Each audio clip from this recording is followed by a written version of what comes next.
জনগণ যখন ঘুমায় গেছে তখন তেলের দাম বাড়ানো হচ্ছে। আন্তর্জাতিক বাজারে অপরিশোধিত তেলের দাম যখন $100 নিচে ঘোরাফেরা করছে, ঠিক তখনই বাংলাদেশে আবারও বাড়ানো হয়েছে জ্বালানি তেলের দাম। মাত্র 1.5 মাসের ব্যবধানে দ্বিতীয় দফায় মধ্যরাতে এই মূল্য বৃদ্ধি অনেকের কাছেই বিস্ময়কর। কারণ সাধারণ মানুষের ধারণা ছিল বিশ্ববাজারে দাম কমলে দেশের বাজারেও তার প্রতিফলন দেখা যাবে, কিন্তু বাস্তবে ঘটেছে উল্টোটা। জুন মাসের জন্য সরকার পেট্রোল, অকটেন ও কেরোসিনের দাম লিটার প্রতি 5 টাকা বাড়িয়েছে। তবে গণপরিবহনের প্রধান জ্বালানি ডিজেলের দাম 115 টাকা লিটারেই অপরিবর্তিত রাখা হয়েছে। নতুন দামে অকটেন 145 টাকা, পেট্রোল 140 টাকা এবং কেরোসিন 135 টাকায় বিক্রি হচ্ছে। সরকারের ব্যাখ্যা, এই সিদ্ধান্তের পেছনে আন্তর্জাতিক বাজারে তাৎক্ষণিক মূল্য নয়, বরং বৃহত্তর বাজেট ব্যবস্থাপনা কাজ করেছে। জ্বালানি ও খনিজ সম্পদ প্রতিমন্ত্রী অনিন্দ্য ইসলাম অমিতের ভাষায়, বিশ্ববাজারে তেলের দাম অতীতের শতভাগ বেড়ে গেলেও সরকার সঙ্গে সঙ্গে সেই চাপ জনগণের উপর চাপায়নি।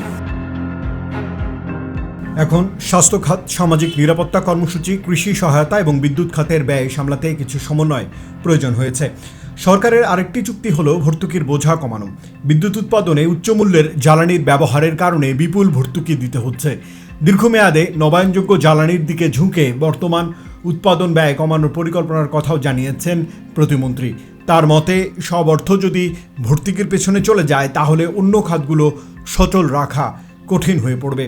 তবে ভোক্তাদের উদ্বেগ অন্য জায়গায়। সাধারণ মানুষ বলছেন, কয়েক মাসের মধ্যে বারবার মূল্যবৃদ্ধি তাদের দৈনন্দিন জীবনকে কঠিন করে তুলছে।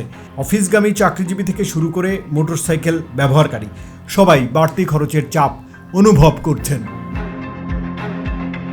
Consumers association of Bangladesh cab সভাপতি এইচ.এম. শফিউজ্জামানও সতর্ক করেছেন, ডিজেলের দাম না বাড়ালেও পেট্রোল ও অকটেনের মূল্যবৃদ্ধির প্রভাব অর্থনীতির নানা স্তরে পৌঁছবে।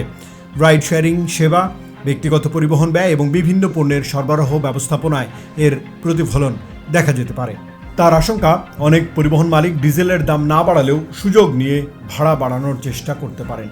এরই মধ্যে বিরোধী রাজনৈতিক মহলও সিদ্ধান্তটির সমালোচনা করেছে। তাদের দাবি, আয় না বাড়লেও মানুষের জীবনযাত্রার ব্যয় ক্রমাগত বাড়ছেই। ফলে জ্বালানির দাম বৃদ্ধি শেষ পর্যন্ত দ্রব্যমূল্যের উপর নতুন চাপ সৃষ্টি করবে। সব মিলিয়ে প্রশ্নটি এখনও রয়েই গেছে, বিশ্ববাজারে তেলের দাম কমার সময় দেশে দাম বাড়ানো কি অর্থনৈতিক বাস্তবতা নাকি বাজেট ঘাটতি সামাল দেওয়ার সহজ পথ? এর উত্তর হয়তো মিলবে আগামী মাসগুলোতে বাজার দরের গতি প্রকৃতি দেখেই।